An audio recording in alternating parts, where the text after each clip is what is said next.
C'est très facile de démarrer quelque chose.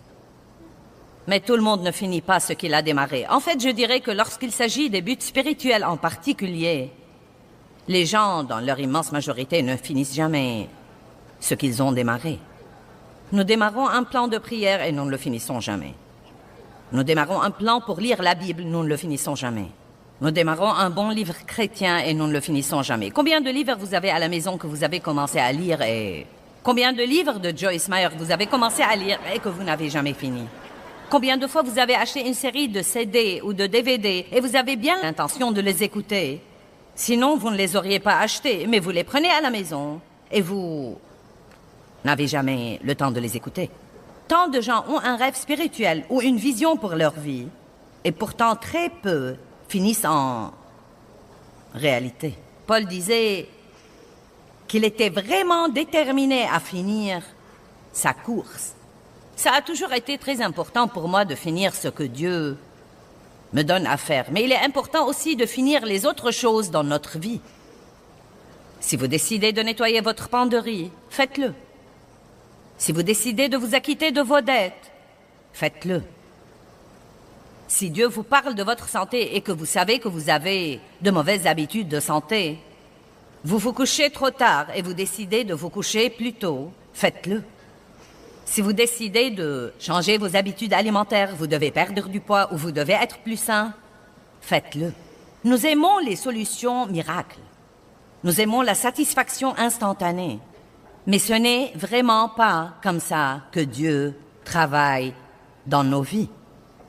Nous semons et ensuite nous moissonnons. Tant que la terre subsistera, semailles et moissons ne cesseront jamais. Mais je crois que nous devons lire ça un peu différemment.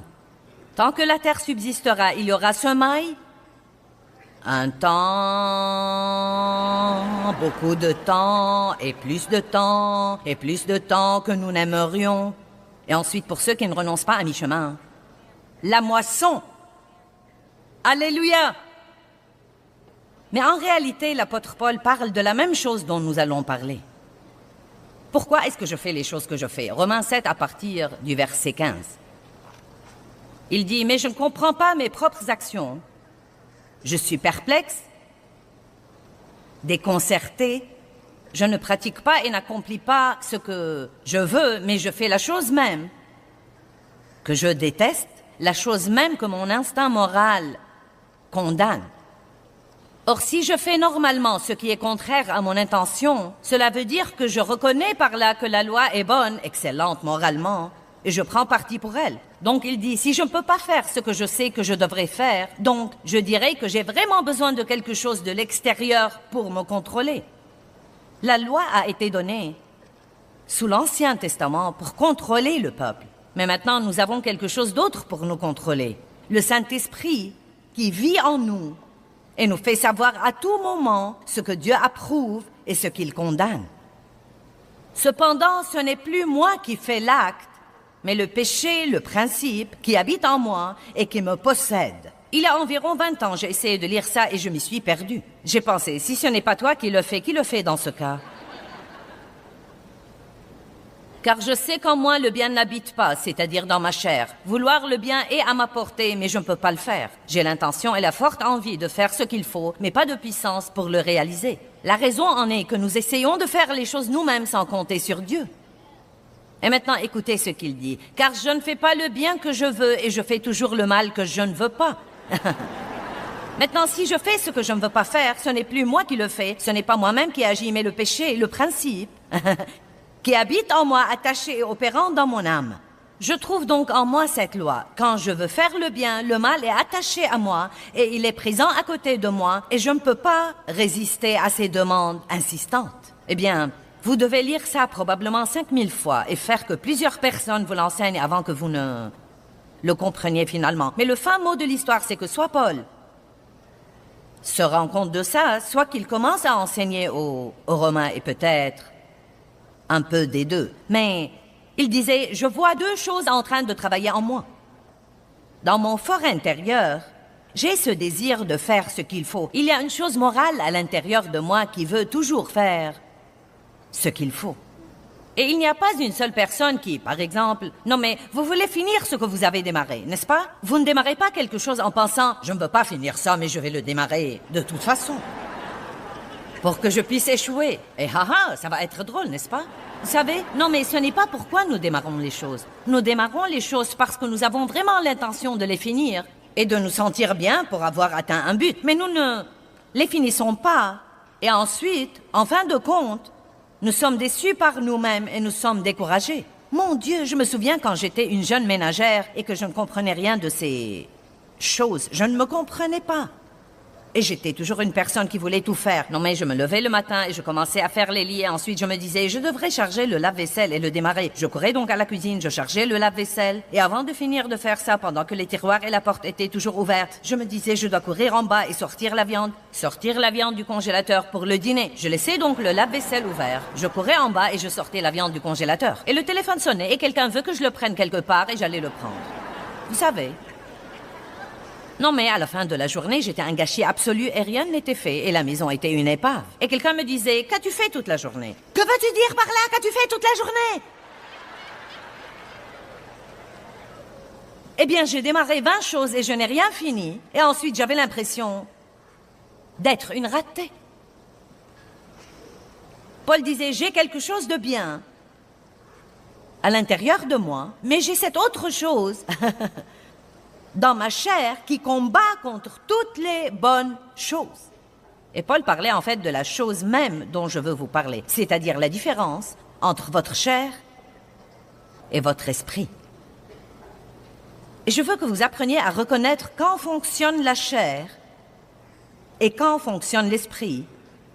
Et je veux que vous appreniez que vous devez vous discipliner pour faire les bons choix. Et cela veut toujours dire que vous aurez un petit inconfort momentané ou peut-être même un inconfort à plus long terme. Mais Dieu est le rémunérateur de ceux qui le recherchent diligemment. Non pas le rémunérateur de ceux qui font une chose comme il faut, mais le rémunérateur de ceux qui continuent diligemment à faire ce qu'il faut encore et encore et encore et encore et encore et encore. Jusqu'à ce qu'ils aient un bon résultat. Je veux que vous soyez déterminés. Si Dieu peut faire quelque chose pour quelqu'un d'autre, Dieu peut faire quelque chose pour moi. Si Dieu peut exaucer quelqu'un d'autre, Dieu peut m'exaucer. Car ses promesses sont pour toute personne qui veut. Non pas quiconque veut profiter de la promesse, mais quiconque veut faire tout ce que Dieu lui demande de faire afin d'avoir l'exaucement qu'il désire. Amen. Combien d'entre vous en ont assez d'écouter quelqu'un prêcher la victoire, car vous voulez l'avoir dans votre vie?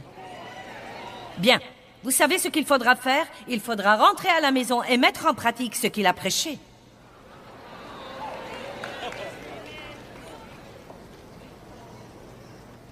Je ne peux pas l'exprimer d'une façon plus simple. Je me rappelle une femme qui est venue à une conférence que j'avais faite et qui avait eu beaucoup de problèmes dans sa vie. Une partie des problèmes étaient les abus sexuels. C'était une conférence où nous servions des repas et elle s'est mise à table avec plusieurs autres femmes. Et elles ont beaucoup parlé. J'ai beaucoup prêché. Et vers la fin du week-end, la femme s'est approchée de moi et elle m'a dit « J'ai appris une grande leçon ce week-end. » Elle m'a dit « Quand nous nous sommes mis à table et que nous avons parlé, elle a dit, je ne savais pas pourquoi Dieu ne m'a pas libérée. Je ne comprenais pas pourquoi il ne m'a pas libérée. Et elle a dit, je me suis rendu compte ce week-end que tout ce que Dieu avait dit de faire à toutes ces autres femmes, il m'avait dit de le faire aussi. La seule différence était qu'elles l'ont fait et je ne l'ai pas fait. Donc elles étaient libres. Et moi pas. Avez-vous une idée de la vitesse dont les gens expérimenteront la liberté s'ils font simplement ce que Dieu leur demande de faire?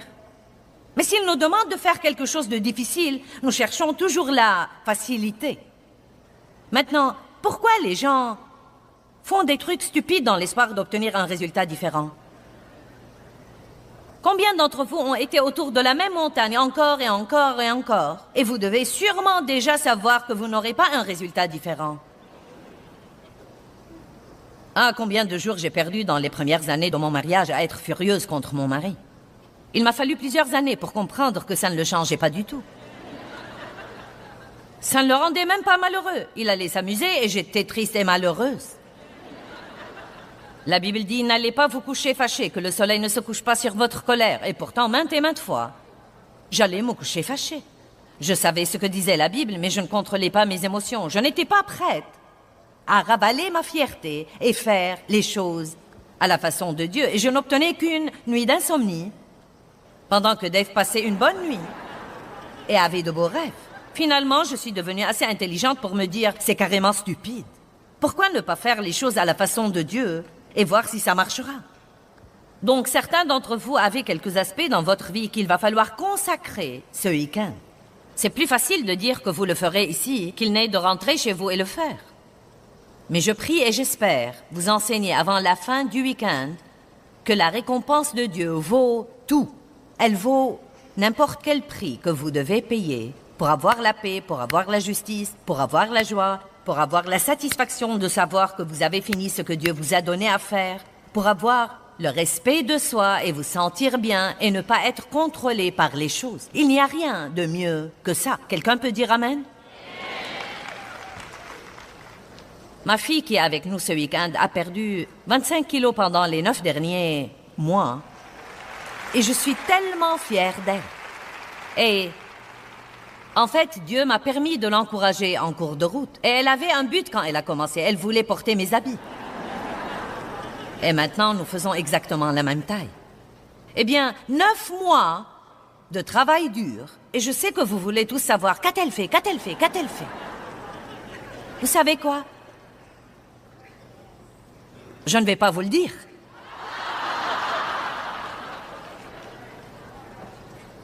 Elle a fait un programme qui est disponible pour beaucoup de gens. Mais vous savez quoi? Non, mais il y a une autre femme ici, une amie du bureau. Elle a perdu 30 kilos en 9 mois et elle a fait quelque chose de différent que ma fille. Ce que vous devez faire, c'est d'apprendre à écouter Dieu vous-même. Ce n'est pas parce que Dieu a oint quelque chose pour une personne qu'il va loindre pour vous. Vous devez obtenir votre parole de Dieu. Vous devez prendre votre plan de Dieu et il vous le donnera. Car la moitié de notre problème, c'est que chaque fois que quelqu'un d'autre a une victoire, nous voulons savoir ce qu'il a fait pour l'avoir. Et Dieu vous a déjà dit ce que vous devez faire, faites-le. Je prêche mieux que vous ne réagissez.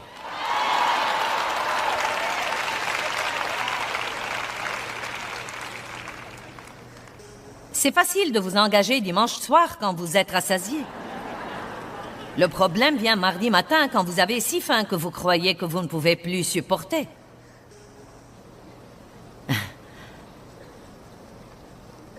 La chair est plutôt folle et quand il est temps de se lever, elle veut rester au lit. Quand il est temps d'aller se coucher, elle veut veiller. Quand est-ce que vous allez apprendre que la coopération avec l'ennemi essaye de vous tuer? Votre chair, c'est votre corps et votre âme. Votre âme et votre pensée, votre volonté, vos émotions et votre bouche expriment tout ça. Votre âme vous dit ce que vous voulez, ce que vous pensez et ce que vous ressentez. Elle ne vous dit rien sur Dieu. Votre chair ne vous dit rien sur Dieu. Elle vous dit ce que vous voulez, ce que vous pensez, ce que vous ressentez. Et votre bouche est très prête à dire à tout le monde, je veux, je pense, je ressens, je veux, je pense, je ressens, je veux, je pense, je ressens, je pense, je veux, je veux, je veux, je veux. Et ça s'appelle la vie dans le désert. C'est pourquoi les Israélites ont passé 40 ans à faire un voyage de 11 jours. Ce voyage dans le désert représente vivre dans l'âme.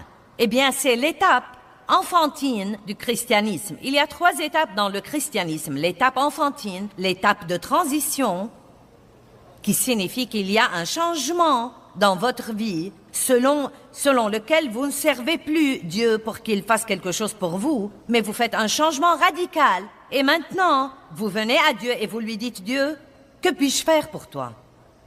Comment pourrais-je te servir? Et ensuite, vous devenez un fils mûr ou une fille mûre de Dieu. Et c'est à ce moment-là que vous commencez à expérimenter tous les merveilleux privilèges d'un enfant de Dieu. Tant que vous êtes dans la zone du désert, Dieu va répondre à vos besoins. Les Israélites ne sont pas morts de faim. Leurs habits ne se sont pas usés pendant 40 ans, mais ils n'ont pas eu de nouveaux habits. Et je ne peux pas porter la même chose pendant 40 ans. J'aime faire des courses. Combien d'entre vous comprennent ma vision ce soir? Amen. Donc, nous devons grandir. Et je crois que c'est extrêmement important. Et ce n'est pas quelque chose que quelqu'un peut faire à votre place. La chair est une joueuse. La chair dit, je vais faire ce qu'il ne faut pas et espérer m'en tirer avec ça. Nous parlions ce soir des jeunes qui se droguent. Et on parle de certaines drogues qui sont en fait très disponibles maintenant. Et même presque abordables pour les jeunes. Et c'est vraiment très triste. Et j'ai dit, pourquoi est-ce que les jeunes, ou n'importe qui d'ailleurs, continuent à se ruiner la vie avec ce genre de trucs? Ils ont vu ce qui est arrivé aux autres. Ils ont vu ce que ça a fait à leurs amis. Certains ont même vu ce que ça leur a fait et après avoir été désintoxiqués, ils sont revenus se droguer. Pourquoi les gens font ça? Je vais vous le dire. Parce qu'ils croient que peut-être ils arriveront à s'en tirer avec ça. Je serai celui qui peut faire ça et ne pas devenir dépendant. Je serai celui qui contrôle ça. Je serai celui qui peut le faire quand je veux et ne pas le faire quand je ne veux pas. La chair est une joueuse, mais l'esprit est un investisseur. L'esprit fera ce qu'il faut depuis le début pour très très très longtemps, même sans obtenir aucun résultat, parce qu'il sait que finalement le jour de paix viendra. Amen. Donc Paul parle du même genre de truc que nous traversons. Il dit, pourquoi je continue à faire les choses que je ne veux pas faire? J'ai ces deux choses, ces deux désirs contradictoires, différents, et ils sont en guerre entre eux. Et l'essentiel se réduit à qui nous délivrera? Eh bien, Paul continue, et dans le dernier verset de ce chapitre, il dit, qui me délivrera du corps de cette mort? Grâce soit rendue à Dieu qui le fera par Jésus-Christ. Donc, il savait que Dieu était le seul qui pouvait le délivrer. Mais c'est là que nous nous heurtons au problème parfois. Nous croyons que tout ce que Dieu fait est quelque chose d'instantané, surnaturel, miraculeux, que Dieu fait tout seul et que nous ne devons rien faire. Comment Dieu va vous délivrer? Quand vous l'écoutez vous dire que faire et que vous le faites. Je sais que c'est loin d'être aussi passionnant que si je venais vous dire ici, « Oh, c'est la nuit des miracles et je vais prier sur tout le monde et vous n'aurez plus jamais de problème. » Mais je ne vais pas vous mentir. Je ne vais pas vous mentir. Je n'ai eu qu'une seule délivrance surnaturelle pendant toutes ces années où j'ai servi Dieu, et Dieu m'a divinement, surnaturellement délivré de mâcher les glaçons.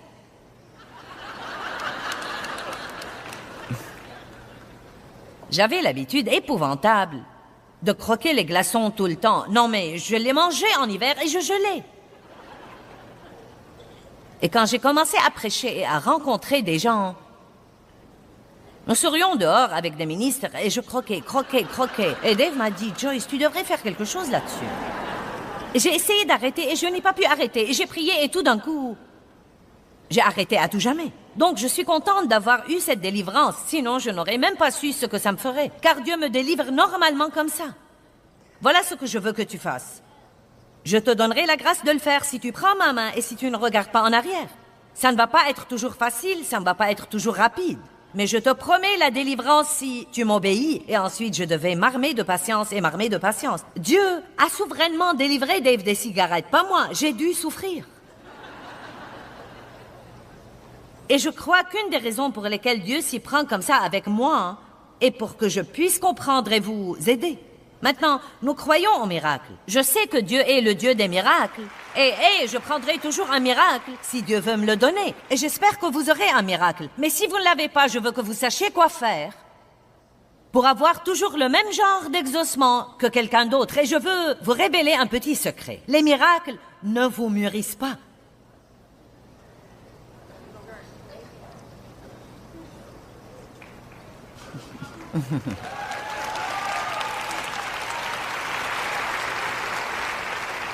Donc vous feriez aussi bien d'arrêter de vouloir désespérément un miracle et dites juste, Dieu, je veux que tu me libères et quel que soit le moyen que tu choisis pour me libérer, je sais que tu choisiras le meilleur moyen pour moi. Je ne comprenais pas pourquoi tous ces gens avaient tous ces miracles et moi j'étais comme, non mais je devais en toute chose faire tous les efforts imaginables. Oh mon Dieu, Je m'accrochais au pied des meubles pour m'empêcher de m'enfuir devant Dieu. Et vous savez, oh mon Dieu. Je ne comprenais pas et j'ai passé beaucoup de temps désorientée. Et je disais, oh Dieu, tu les as guéris et j'ai dû me faire opérer. Et Dieu, tu ne m'aimes pas, pourquoi tu ne m'aimes pas? Mais combien d'entre vous comprennent ce que je dis quand je dis qu'avoir un miracle souverain de Dieu est... Non mais, c'est très amusant. Waouh! Mais ça ne vous aide vraiment pas à grandir. Vous acquérez la maturité spirituelle en allant jusqu'au bout avec Dieu à l'heure de minuit où il n'y a personne là. Pas de jolie musique, personne pour vous réconforter. C'est quand vous dites « je ne vais pas abandonner et je ne vais pas renoncer. Aussi forte que soit la douleur et aussi longtemps que ça prendra, je vais finir ce que Dieu m'a donné à faire. »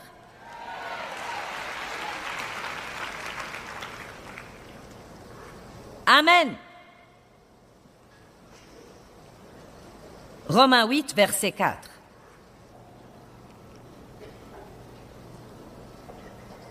Afin que la juste exigence de la loi fût accomplie en nous, qui ne marchons pas selon la chair, mais selon l'esprit. Eh bien, pourquoi tu as agi comme ça? Eh bien, parce que vous marchiez selon la chair. Nos vies étant non pas gouvernées par les normes et les règles de la chair, mais contrôlées par le Saint-Esprit. Ensuite, les versets 5, 6 disent de merveilleuses choses sur la pensée que vous pouvez lire seul. Mais le verset 9 dit ensuite, écoutez-le bien, il dit « Or, vous ne vivez pas selon la chair, mais vous vivez selon l'esprit si... » Oh, si seulement il n'y avait pas de « si » dans la Bible. C'est les si et les mais qui causent beaucoup de problèmes. Vous ne vivez pas selon l'esprit si vous n'êtes pas contrôlé, mené et guidé par l'esprit. Nous croyons spirituels si notre Bible est surlignée en 3 ou 4 couleurs différentes. Et cela ne veut rien dire. Le seul moyen de savoir vraiment si vous êtes spirituel et si vous faites ce que la parole dit. Évidemment, je lance un appel ce soir pour de plus grandes choses. Maintenant, à quoi ressemble votre chair? La chair démarre avec un coup.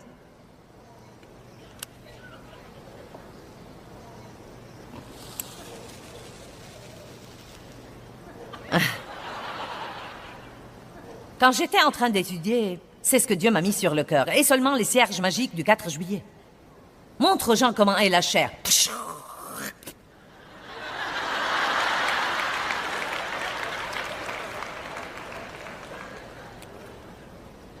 Oh ouais, à partir de lundi, nous allons nous acquitter de nos dettes. Jusqu'à ce que vous voyiez quelque chose en sol.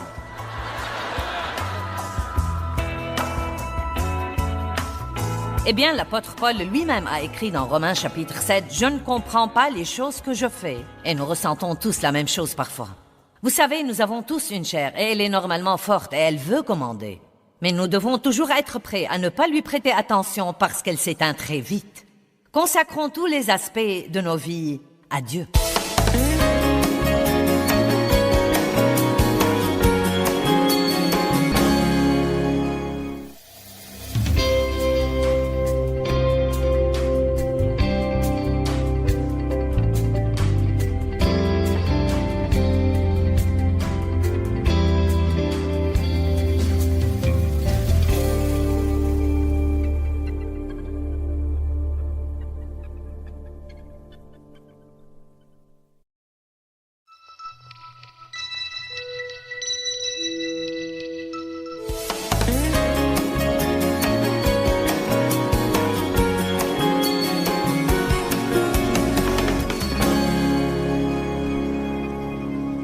Vous devez vous décider de consacrer tous les aspects de votre vie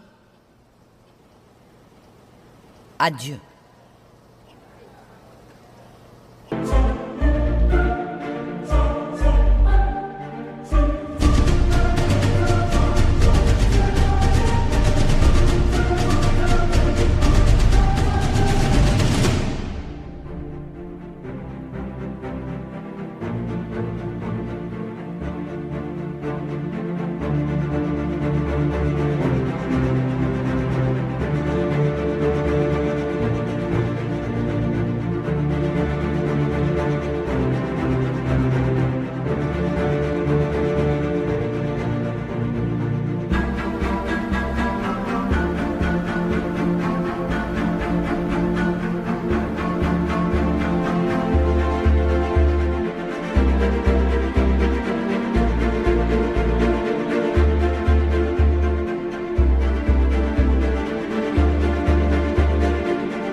Votre bouche, vos pensées, vos oreilles, même ce que vous êtes disposé à écouter, vos yeux, ce que vous êtes disposé à regarder, vos distractions, votre vie sociale, vos amitiés, votre façon de vous habiller, votre appétit,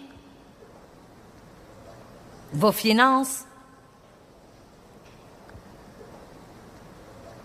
Nous avons besoin d'un retour à la sainteté. Et la vraie sainteté n'est pas le légalisme. Elle ne veut pas dire que vous ne pouvez rien faire et que vous ne pouvez pas vous amuser. Nous avons beaucoup de liberté en Christ. Une merveilleuse, belle liberté. Paul dit, « Toutes choses me sont permises, mais toutes choses ne sont pas les meilleures choses à faire pour moi. » Dieu nous a donné la liberté du choix.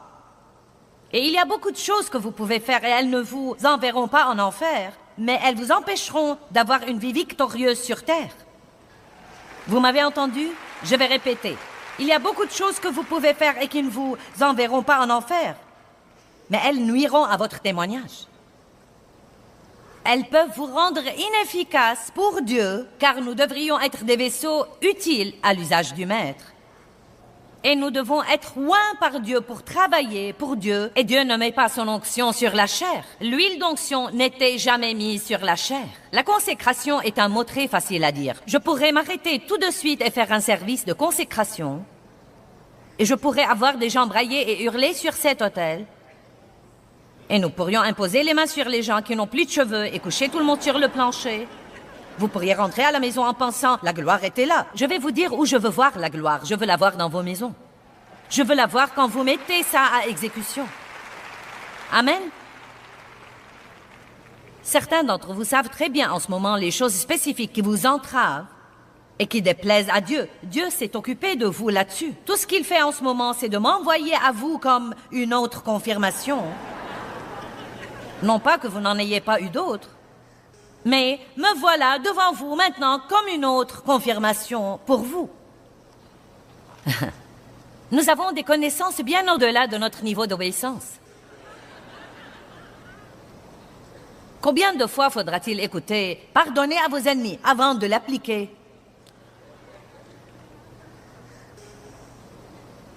C'est beaucoup plus facile de dire « Amen » ici que de rentrer à la maison et de le mettre à exécution. Mais je crois que vous allez comprendre le message ce soir et que vous allez apprendre à finir ce que vous démarrez.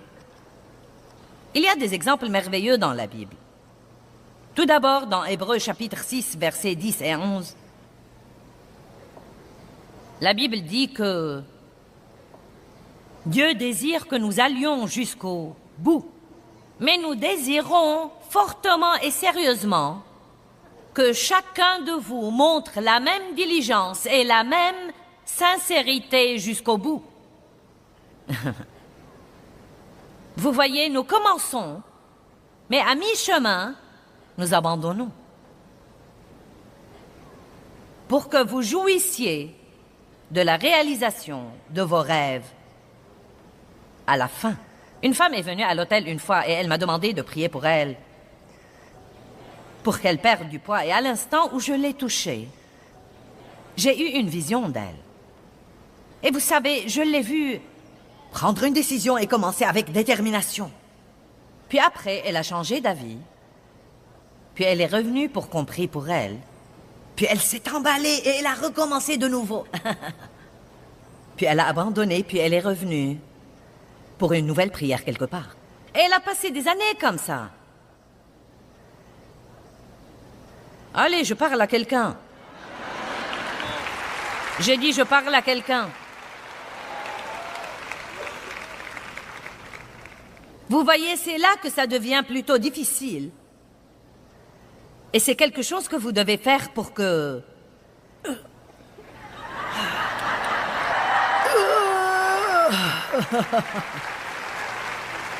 vous puissiez sortir de l'autre bout avec une certaine victoire. Et rappelez-vous, s'il vous plaît, vous ne devez jamais faire ça tout seul. Chaque personne qui dit à Dieu, je vais aller jusqu'au bout avec toi, Seigneur, laissez-moi vous dire, non, mais elle aura la victoire. Vous savez, quand je sens l'onction de Dieu sur moi pour prêcher, quand je sors ici, je ne le sens pas avant ça. Si vous attendez de sentir ce qu'il faut avant de faire ce qu'il faut,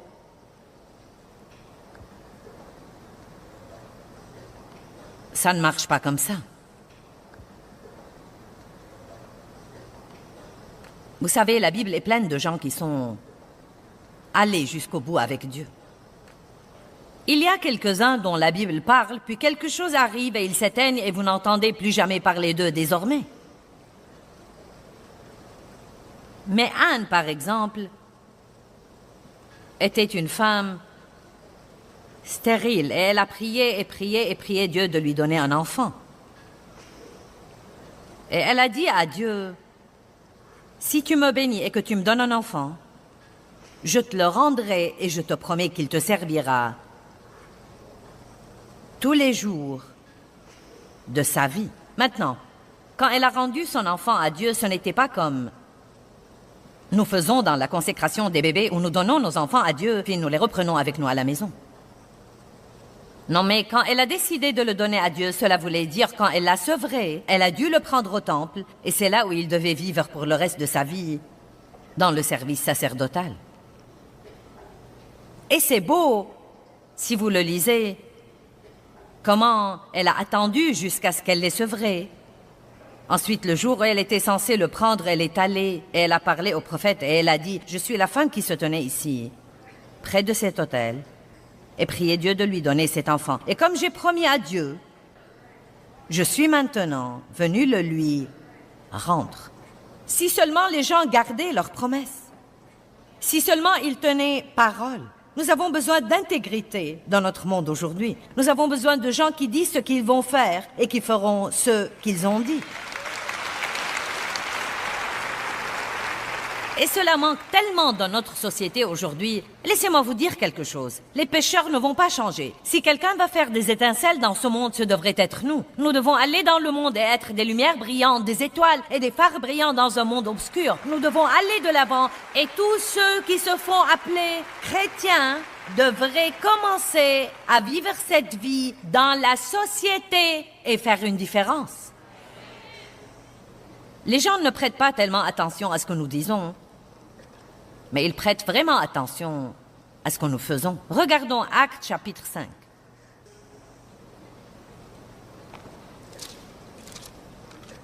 Quelqu'un sent quelque chose se remuer au-dedans de lui ce soir? En fait, je vais reculer vers Actes chapitre 4, les 2 derniers versets. Eh bien, il dit, Joseph Lévite est originaire de Chypre. Ce qui est intéressant, c'est que nous avons maintenant un bureau à Chypre. Eh bien, en fait, nous émettons au Moyen-Orient de cette région. Donc, Joseph Lévite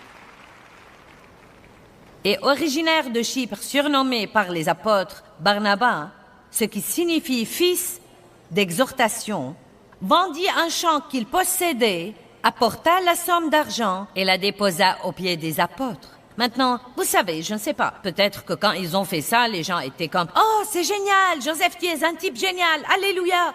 Ananias et Saphira, voyant ce qui se passait, ont dit « Nous avons un champ, nous allons le vendre et nous apporterons l'argent. » Vous savez, parfois nous nous engageons dans la chair. Et ce n'est pas quelque chose que Dieu nous a mis sur le cœur. Mais vous savez quoi? Même si nous nous engageons alors que nous aurons dû garder notre bouche fermée, Dieu s'attend à ce que nous tenions parole. Sinon, la moindre des choses qu'il veut que vous fassiez serait de revenir et de dire « J'étais dans la chair, je n'écoutais pas Dieu, je n'ai même pas prié là-dessus. Dégagez-moi de mon engagement. » Mais très souvent, nous ne voulons faire ni l'un ni l'autre. Et ça ne fera pas bien. Mais un homme nommé Ananias, avec sa femme Saphira, vendit une propriété et de connivence avec sa femme, mit de côté une partie du prix et se l'appropria injustement, puis il apporta le reste et le mit aux pieds des apôtres. Pierre lui dit, Ananias, pourquoi Satan a-t-il rempli ton cœur? Remarquez, quand nous ne tenons pas nos engagements, c'est que Satan nous remplit le cœur de quelque chose. Au point que tu mentes et que tu essayes de tromper le Saint-Esprit et que tu es en violation de ta promesse, retenu secrètement et gardé pour ton propre usage une partie du prix de la vente du champ. Ananias, ne pouvais-tu pas le garder sans le vendre? Ou si tu le vendais, ne pourrais-tu pas disposer du prix à ton gré? Comment as-tu pu mettre en ton cœur de faire une chose pareille? Donc il n'était pas obligé de dire « je le donnerai en totalité ». Il aurait pu le rendre et dire « j'en donnerai une partie ». Tout le message ici, c'est le fait de ne pas tenir parole. Tout le message ici, c'est le fait de ne pas faire ce qu'on a dit qu'on fera, de ne pas faire ce qu'on a démarré. Comment as-tu pu mettre en ton cœur de faire une chose pareille? Ce n'est pas à des hommes que tu as menti quand tu n'as pas joué franc jeu pour prouver que tu es malhonnête. Mais tu as menti à Dieu. Verset 5. Quand il entendit ces mots, Ananias tomba mort. Vous savez, c'est vraiment sérieux. Maintenant, restez avec moi une minute car je vais vous montrer une corrélation. Et une grande crainte s'empara de tous ceux qui entendirent ces choses.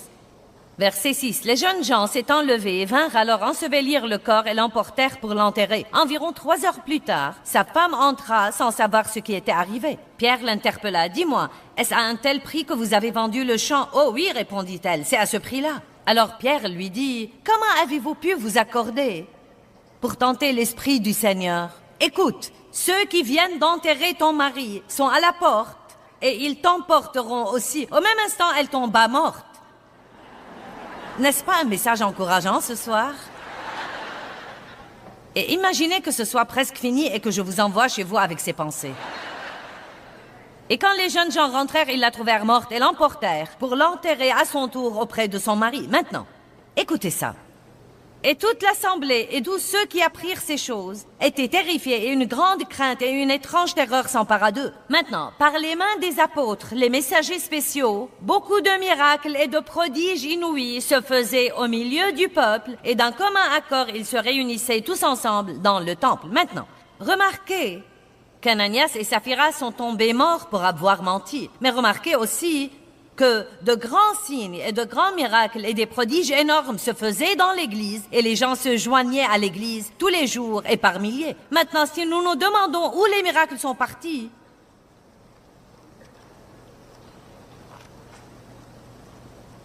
allez, vous êtes tous plus intelligents que ça. Peut-être que nous devons avoir un grand retour à la sainteté et avoir un peu plus de crainte révérentielle.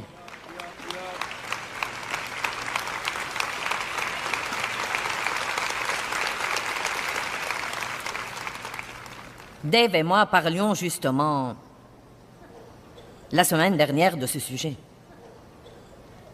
Et nous sentons beaucoup tous les deux qu'il y a un peu trop de relâchement dans l'Église. Dieu est notre copain et il est notre ami. Mais il est aussi un Dieu tout-puissant. Il est un Dieu saint. Il est un Dieu juste. Un Dieu de justice. Et nous ne devrions jamais avoir une mauvaise crainte de Dieu, mais nous devrions savoir que Dieu ne plaisante pas. Et je vous dis qu'il n'y a pas de mal à avoir une crainte juste, révérentielle de Dieu. Et quand nous l'aurons, les choses changeront. Même certains des comportements sévères que nous avons. Et vous savez, croyez-moi, je n'essaye de blesser personne ni d'embarrasser personne. Non, mais même à la fin d'une réunion, quand le prédicateur essaye de faire un appel d'autel pour que les gens donnent leur vie au Seigneur, la seule chose dont 20% des gens se soucient, c'est d'essayer de sortir du bâtiment pour pouvoir sortir leur voiture du parking et aller s'acheter un hamburger.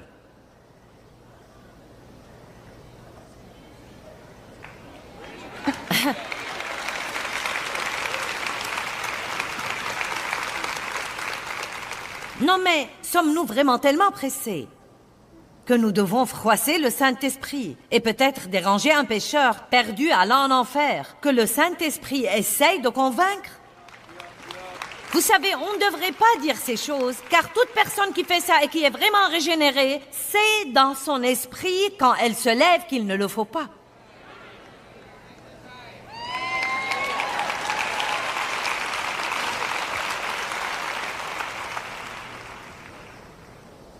Vous savez, Joseph était un homme consacré et il n'a pas perdu sa consécration au milieu de toutes sortes de tribulations. Et il a fini par être second en pouvoir dans toute la nation d'Égypte. Écoutez, le jour de paye viendra. Le jour de paye viendra. Et quand le jour de paye de Dieu vient...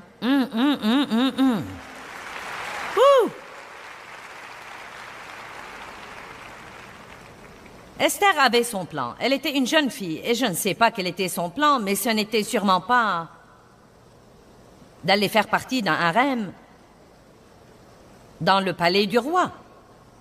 On lui a demandé de mettre sa vie en jeu, et parce qu'elle s'est consacrée, elle a sauvé toute une nation. Vous n'avez aucune idée de ce que Dieu pourrait faire de vous. Maintenant, dans le peu de temps qui me reste, je veux vous parler d'un domaine de consécration que je trouve important pour nous tous. Et c'est de consacrer notre réputation à Dieu.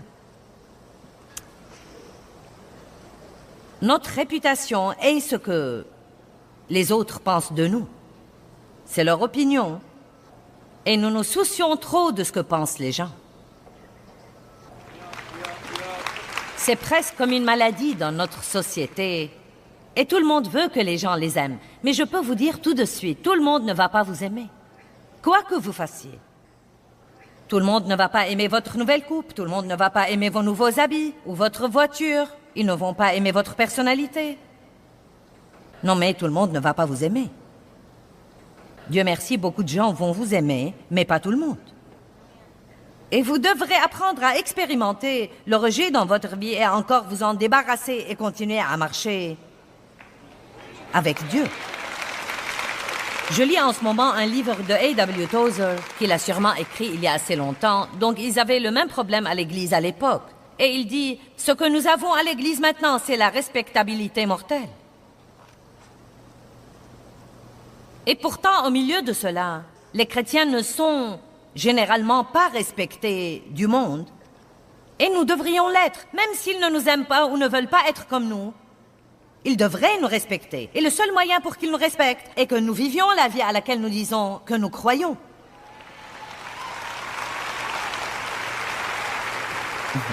Nous devons vivre la vie à laquelle nous disons que nous croyons. Vous savez, l'apôtre Paul a dit dans Galates 1:10, « Si j'essayais de plaire encore aux hommes, je ne serais pas maintenant apôtre du Seigneur Jésus-Christ. » Est-ce que vous savez qu'essayer de plaire aux gens, essayer de maintenir des relations, peut vous voler le plan de Dieu pour votre vie? Le savez-vous? Je suis sûre que Noé a dû perdre sa réputation pour construire l'arche. Qu'en pensez-vous? Je parie qu'Abraham n'avait pas une très bonne réputation quand il a quitté toute sa famille et tout ce qu'il connaissait pour partir et il a dit « Dieu m'appelle ». Eh bien, où vas-tu, Abraham? Je ne sais pas. Dieu m'a dit, va et je te montrerai. Espèce d'abruti. Allez. Jésus n'avait pas une bonne réputation. Et la Bible dit dans Philippiens 2:7 qu'il s'est dépouillé de sa réputation. Il en a fini de sa réputation pour commencer. Ses frères pensaient qu'il était fou. Les gens pensaient qu'il était fou. Mais il est resté déterminé et il a continué. Je ne saurais même vous expliquer tout ce que j'ai enduré quand Dieu m'a appelé à faire ce que je fais. Il y a plus de 35 ans.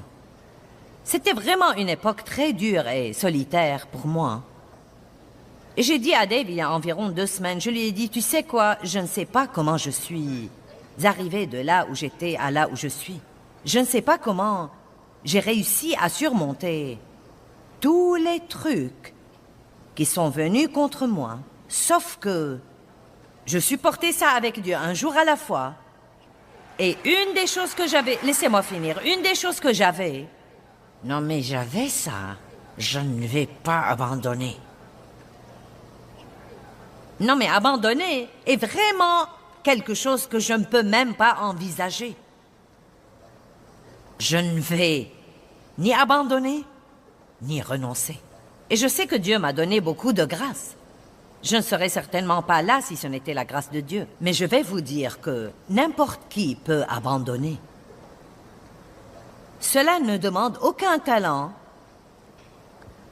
et aucune aide de Dieu. N'importe qui peut abandonner. Donc la prochaine fois que vous dites, eh bien je vais abandonner, vous devez vous retourner et vous donner un coup de pied.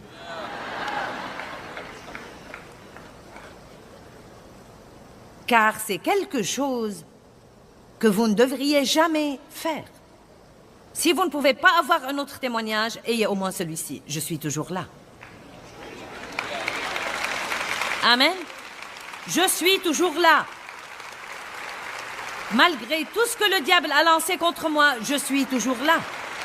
Et vous savez quoi? J'aimerais mieux que Dieu soit mon ami que d'avoir 2000 faux amis sans intérêt, poseurs et hypocrites, prétentieux, qui ne veulent être mes amis que s'ils peuvent me contrôler et me manipuler et que je fasse tout ce qu'ils veulent que je fasse. Aimez-moi comme je suis ou ne me dérangez pas du tout pour m'aimer. Amen. Quand j'étais en train d'étudier aujourd'hui, Dieu m'a montré que c'est une des choses principales dont il veut que je parle. Certains d'entre vous ne finirez jamais ce que Dieu veut que vous finissez dans la vie si vous ne mettez pas votre réputation sur l'autel. Maintenant, je peux vous dire tout de suite qu'il vous sera très facile d'être d'accord avec moi ici, mais que vous allez être testé. Tout ce qui a quelque valeur que ce soit doit être testé. Écoutez-moi, Dieu nous teste et nous éprouve pour que nous sortions purs comme l'or. Vous ne finirez pas ce que Dieu veut que vous fassiez si vous vous souciez trop de ce que pensent les gens. Vous allez toujours changer vos décisions pour les rendre heureux, de peur qu'ils ne pensent que vous avez tort ou que vous êtes fou ou bizarre ou... Vous savez. Combien d'entre vous reconnaissent que c'est un vrai problème que de se soucier tant de ce que pensent les autres? Non, mais c'est un problème énorme. Problème énorme. Et je peux en fait repenser à mon histoire dans le ministère. Et je peux voir maintenant que chaque fois que Dieu essayait de faire quelque chose d'important dans ma vie, comme quand il m'a appelé au ministère, vous ne croiriez pas les critiques que j'ai eues pour avoir essayé d'enseigner la Bible chez moi. Non, mais c'est incroyable. C'était comme si tous les diables de l'enfer étaient sortis. Et vous savez, l'ennemi travaille par les gens. Et parfois, par les gens pieux, ou du moins qui sont censés l'être. Mais avant d'accuser les autres, rappelons-nous que nous le laissons travailler par nous aussi parfois. Amen. Et ce rejet était si douloureux pour moi. Si douloureux. Et je me rappelle un jour où j'avais un peu plus de 30 ans et Dieu m'avait rempli de l'esprit et m'avait appelé à prêcher. Et j'écoutais un CD d'enseignement sur la justice et j'étais tout excitée. L'idée même d'être juste devant Dieu était presque plus que je ne pouvais supporter. Car j'avais eu une vie de culpabilité et de honte et de condamnation. Et tous ces gens venaient contre nous et nos amis nous rejetaient. Et se moquaient de moi et me disaient que j'étais folle. Pour qui te prends-tu? Et tout ça, vous savez. J'essayais de m'accrocher à ce rêve et à cette vision. Je ne savais rien sur les rêves pour commencer. J'ai pensé que j'étais folle. Et j'espérais ne pas l'être. Et je me rappelle que je me suis agenouillée dans ma cuisine et j'avais cet enseignement sur la justice dans ma main. Et j'ai dit, Dieu, je ne comprends même pas complètement tout ça. Mais je sais que tu essayes de faire quelque chose dans ma vie.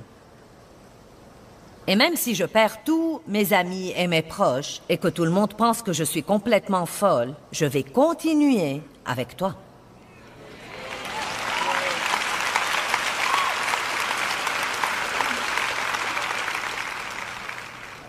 Et j'ai dû faire ça plusieurs fois dans ma vie, probablement environ 4 fois qui étaient vraiment primordiales pour moi, où j'ai eu des coups majeurs de rejet de la part des gens que je croyais vraiment être mes amis.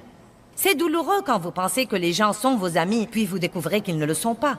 C'est une des choses les plus douloureuses au monde.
Mais je suis toujours là.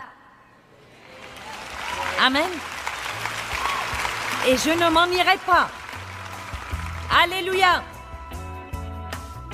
Eh bien, l'apôtre Paul lui-même a écrit dans Romains chapitre 7, « Je ne comprends pas les choses que je fais. » Et nous ressentons tous la même chose parfois. Vous savez, nous avons tous une chair et elle est normalement forte et elle veut commander. Mais nous devons toujours être prêts à ne pas lui prêter attention parce qu'elle s'éteint très vite. Consacrons tous les aspects de nos vies à Dieu.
khắp phương trời vẫn nhớ tới quê hương. Người về đây thăm làng Trù quê mẹ và làng Sen quê cha, xúc động bồi hồi người rơi giọt lệ, thương mái nhà tranh thương đất mẹ nghèo.